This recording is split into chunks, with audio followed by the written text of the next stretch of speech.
Reforma do Código Penal é tema de audiência pública hoje na Comissão de Constituição e Justiça. CPI da Previdência deve ser prorrogada até o fim do ano, prevê o relator da comissão. Instituições públicas de ensino superior poderão captar recursos de empresas e cidadãos. Destaques desta edição do Senado Notícias.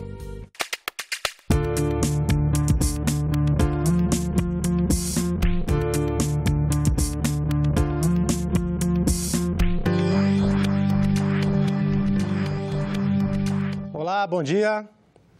A Comissão de Assuntos Econômicos se reúne hoje às 10 horas e pode votar um projeto que autoriza instituições públicas de ensino superior a criarem fundos para captar recursos de empresas ou pessoas físicas.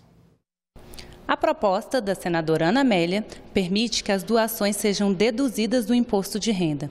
No caso das pessoas jurídicas, o limite dessa dedução é de 1,5% do lucro operacional. Para as pessoas físicas, o limite será de 6% do imposto de renda. O objetivo do projeto é fortalecer o ensino e desenvolver a pesquisa. A proposta, que tramita em caráter terminativo na CAI, se aprovada, segue direto para a Câmara dos Deputados. Simplificação do sistema tributário e melhoria da produtividade da economia nacional. Temas que vão movimentar a Comissão de Assuntos Econômicos no segundo semestre. Simplificação tributária. O presidente da Comissão de Assuntos Econômicos disse em entrevista à TV Senado que o grupo de trabalho encarregado de avaliar o sistema tributário nacional vai apresentar um relatório neste segundo semestre. Esse grupo, que é coordenado pelo senador Ricardo Ferraz, já promoveu na CAI diversas audiências públicas e provavelmente já no início do segundo semestre nós vamos ter um diagnóstico preciso sobre a situação e a efetividade e a eficácia e eficiência do sistema tributário nacional, não só da União, mas relativo a estados e municípios, e com certeza com o diagnóstico suficiente para oferecer propostas. O senador Tasso Gereissati informou também que outro tema vai movimentar a comissão no segundo semestre, o de avaliação da produtividade da economia brasileira. O outro grupo de trabalho, que é coordenado pelo senador Armando Monteiro, está fazendo um levantamento daquilo que nós chamamos de reformas microeconômicas. Em outras palavras, são todas aquelas questões que envolvem a perda de produtividade da economia brasileira. A economia brasileira tem perdido em produtividade comparada ao resto do mundo. E você só recupera, só tem condições realmente de ter um crescimento sustentável e sustentado, aumentando a produtividade. Então, esses dois grupos vão ser a base para uma discussão sobre a recuperação da economia brasileira. E foi publicada hoje no Diário Oficial da União a lei complementar que permite aos estados e ao Distrito Federal regularizar incentivos fiscais. A matéria foi aprovada pelo Senado no dia 12 de julho. A Comissão de Constituição e Justiça realiza às 10 horas da manhã audiência pública interativa para discutir o projeto que trata da reforma do Código Penal brasileiro. Quem tem mais informações é a repórter Dinalva Ferreira. Bom dia, Dinalva. Bom dia, Tiago. Bom dia a todos. Essas mudanças no Código Penal brasileiro, que, para quem não sabe, é de 1940, elas começaram a ser estudadas por uma comissão de juristas criada pelo Senado em 2012. Esses juristas, esses especialistas, eles se debruçaram sobre o atual Código durante 7 meses e apresentaram sugestões que já foram analisadas por uma comissão especial de senadores e começam a ser debatidas agora na Comissão de Constituição e Justiça, que, como a gente já disse, faz uma audiência pública hoje. Dinalva, tá certo, mas quais são as novidades em relação ao Código Penal? Olha, esse texto ele estabelece penas mais rigorosas para os casos de homicídio, torna a progressão de regime, que é a progressão do regime fechado para o regime aberto, torna mais difícil essa progressão, enquadra a corrupção como crime hediondo e traz ainda algumas novidades, como tornar crime o financiamento ilegal de campanhas eleitorais, o enriquecimento ilícito de funcionários públicos e ainda os maus tratos a animais. Apesar desses avanços, esse texto que saiu da Comissão Especial de Senadores deixou de fora questões polêmicas que tinham sido incluídas pelos juristas, como a descriminalização do aborto e ainda a liberação do uso de drogas para uso pessoal. Isso não significa que esses temas não possam voltar agora ao debate nessa nova fase de construção, ou melhor, de elaboração do novo Código Penal brasileiro. Tiago? Obrigado, Dinalva, pelas informações da Comissão de Constituição e Justiça. E a Comissão de Meio Ambiente realiza reunião deliberativa a partir das 11h30. 17 itens estão na pauta, entre eles o projeto que estabelece normas para o recolhimento e a destinação final de baterias automotivas e industriais. Os senadores apreciam também o plano de trabalho para a análise dos programas governamentais de revitalização de bacias hidrográficas. Em 2015, a Comissão de Meio Ambiente já avaliou as ações para a revitalização do Rio São Francisco. Os senadores chegaram, inclusive, a realizar uma visita ao município de Bom Jesus da Lapa, na Bahia. Esse ano, porém, a avaliação será mais ampla, para abranger as ações e os programas de revitalização de bacias do governo federal em todo o território nacional. Nós tivemos aí problemas recentes, como na questão do Rio Doce, no acidente lá de Mariana, nós temos agora a transposição do Rio São Francisco, temos rios assoreados e temos investimentos das mais variadas ordens, dos mais variados ministérios, e de que nós precisamos entender se esses recursos que estão sendo aplicados na preservação das bacias hidrográficas estão sendo bem aplicados e atingindo o objetivo, que é preservar o meio ambiente, não só agora, mas também para o futuro. Como é que vai ser o trabalho esse ano, analisando essa política pública? O que o senhor está prevendo nesse plano de trabalho? A gente pretende fazer algumas visitas em loco, realizar audiência pública nas comunidades locais para verificar o que realmente está acontecendo, a eficácia dos programas governamentais, consultar os órgãos de controle, como o TCU, como o Ministério Público, para saber também deles a impressão que eles têm da aplicação desses recursos dos programas em andamento.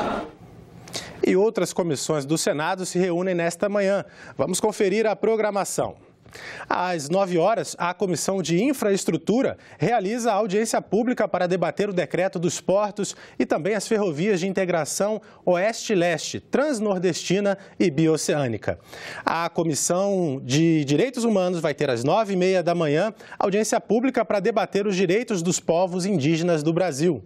Na Comissão de Educação, os senadores fazem audiência pública às 11 horas sobre a Semana de Valorização da Vida, uma iniciativa anual na semana do dia 10 de setembro para combater o suicídio. E a Comissão de Relações Exteriores realizou mais um painel do ciclo de debates O Brasil e a Ordem Internacional. Estender pontes ou erguer barreiras? O tema dessa vez foi o meio ambiente. E entre os convidados, o ministro do STJ, Herman Benjamin, a ministra do Meio Ambiente, Isabela Teixeira, e o primeiro presidente do IBAMA, Fernando César Mesquita.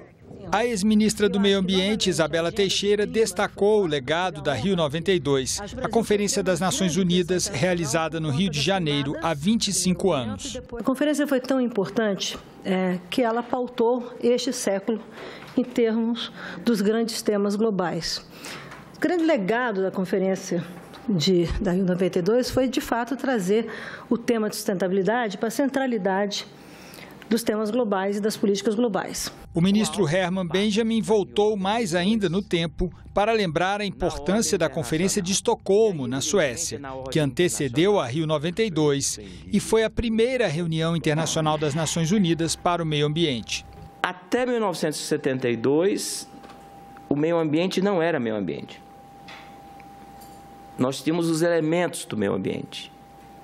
Era a fauna e mais as espécies ameaçadas de extinção, água, flora, mas não esta ideia de que o meio ambiente, sobretudo na perspectiva internacional, deveria ser tratado de uma maneira holística. Fernando César Mesquita, primeiro presidente do IBAMA, relembrou a situação enfrentada pelo Brasil na época da criação do órgão, em fevereiro de 1989. O Brasil, em função do desmatamento das queimadas na Amazônia, o Brasil estava com todos os seus financiamentos externos para qualquer tipo de obra, não era só para meio ambiente não, qualquer obra, qualquer projeto, estavam todos bloqueados em todos os bancos do mundo, no BID, no Banco Mundial, em todos os bancos. Esse que surgiu a ideia de se criar o IBAMA. Era um enfrentamento que tinha que se fazer e foram extintos vários órgãos, o IBDF, a SEMA, a SUDEP, a SUDEVIA, e criado o IBAMA, com o título Instituto Brasileiro do Meio Ambiente e dos Recursos Naturais Renováveis, ou seja, estimular, proteger, tratar da produção dos recursos naturais, mas também fiscalizar. Os convidados destacaram que a defesa dos direitos humanos e da democracia é o único caminho possível para o êxito das ações e políticas de preservação ambiental. É importante que as pessoas tenham uma noção mais apropriada das populações tradicionais e daqueles que lutam para terem seus direitos reconhecidos.